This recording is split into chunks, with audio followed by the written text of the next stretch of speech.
aussi, pourquoi pas, remplir sa déclaration de revenus, parce que c'est un rituel. Et cette année encore, même si on a cru que, il faut la remplir, Chantal Thomas. Oui, bien sûr. Il faut toujours remplir la déclaration de revenus, même avec la mise en place du prélèvement à la source au 1er janvier. C'est important, d'autant plus cette année avec l'année blanche, puisque 2018, l'impôt sera effacé. Actuellement, on paye l'impôt 2019. Donc, pour bénéficier du remboursement de l'impôt 2018, il faut absolument déposer sa déclaration de revenus. Oui, vous parlez de l'année blanche, parce qu'en 2018, finalement, on a payé nos impôts de 2017. C'est ça. Et en 2019, on paye les impôts de 2019. C'est clair, non? Alors, pour moi, c'est à peu près clair, on va dire. Mais je vois quelques yeux troublés de ce côté-ci. Je ne sais pas si vous les voyez, entre Alex et Charlotte. Charlotte, vous déposez déjà une déclaration de revenus ou pas encore?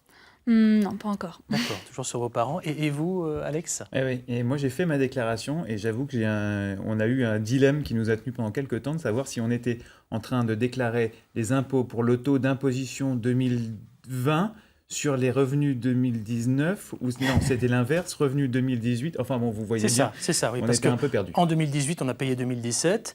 2018, année blanche. Ça veut dire que on ne paie pas d'impôt sur nos revenus de 2018. C'est pas aussi simple que ça, hein? Oui, si, Pascal, vous avez raison. C'est tout à fait ça. Et la déclaration que l'on dépose en ce moment, qui va donc permettre d'effacer l'impôt 2018, va permettre également d'actualiser le taux de prélèvement à la source à partir du 1er septembre 2019 et 1er janvier 2020, éventuellement. Donc, pour couper court à toutes les idées reçues, qu'on soit bien d'accord, en 2019, il n'y aura pas de double imposition. Non, pas du tout. Pas de double imposition, sauf si vous omettez, si vous oubliez, spontanément ou pas, de déposer la déclaration de revenus. Ok, mais alors dans la série, attention, on va se perdre. On y va calmement.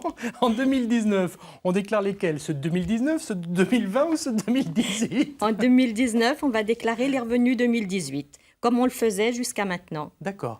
Voilà, on déclarait donc les revenus de l'année précédente. Eh bien, on continue cette année à déclarer les revenus de l'année précédente. Alors, prenons un cas concret, simple.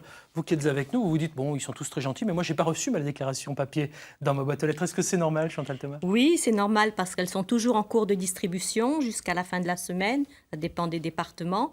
Bon, en principe, d'ici tout début mai, la semaine prochaine, eh bien, vous devriez l'avoir reçue, mais elles ne sont pas non plus toutes envoyées. Elle n'est peut-être pas disponible au format papier, mais elle est disponible dans votre compte fiscal, systématiquement. Alors, vous avez dit compte fiscal. Ça veut dire quoi? Compte fiscal disponible sur Internet. Vous vous connectez sur impôt.gouv.fr. Si vous avez déjà déposé votre déclaration sur Internet, eh bien, vous vous connectez avec votre numéro fiscal et votre mot de passe et vous accédez à votre déclaration de revenus. Impôt.gouv.fr. Alex, pour vous, c'est Internet? Ah oui, absolument, 100%. Ok, alors on sent qu'il y a quand même une fracture entre générations, on ne va pas se le cacher.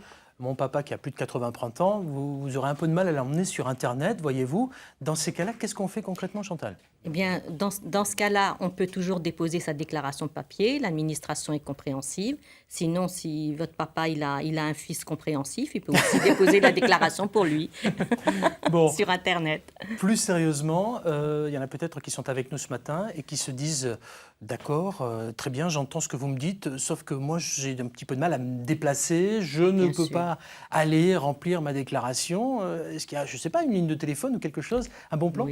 Oui, tout à fait. Il y a un numéro de téléphone. Pour le département de la Côte d'Or, c'est le 03 80 28 68 48. Pour les autres départements, c'est le Centre des finances publiques qui est indiqué sur votre déclaration de revenus. C'est celui qui est indiqué sur vos avis d'imposition, de taxes d'habitation, de taxes foncières.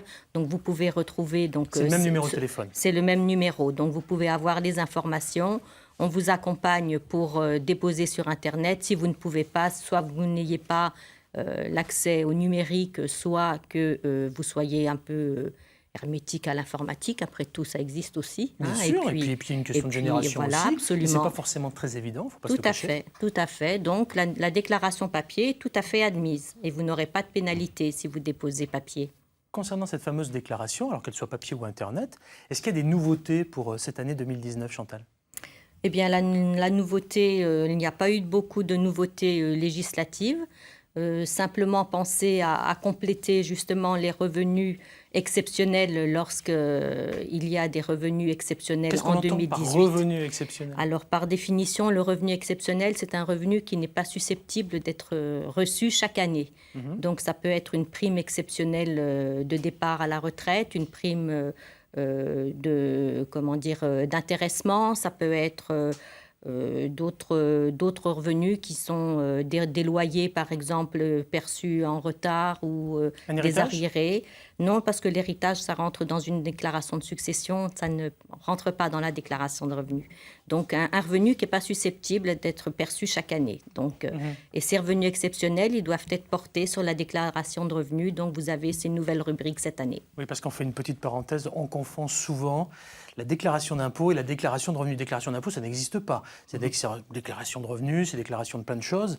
Mais en fait, voilà, on paie des impôts, mais on déclare ses revenus, quels qu'ils soient. Oui. Ouais, parce qu'on entend beaucoup de choses là-dessus, Bien justement. sûr, il y a des abus de langage, mais Oui, on comprend quand on parle de comprend. déclaration Vous comprenez mieux d'impôt. que nous, hein, parce que vous êtes dedans. Mais est-ce que c'est la dernière année qu'on va remplir notre déclaration, alors papier ou Internet?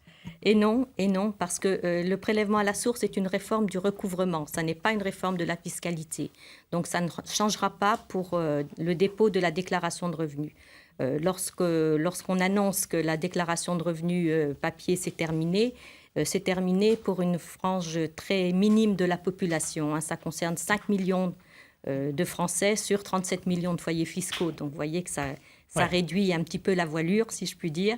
Et donc, à ce niveau-là, nous serons toujours obligés de déposer la déclaration de revenus dans la mesure où on a des charges à faire valoir, on a droit à des réductions ou crédits d'impôt, ou tout simplement lorsqu'on a d'autres revenus que les traitements et salaires ou les pensions qui sont préimprimés sur la déclaration.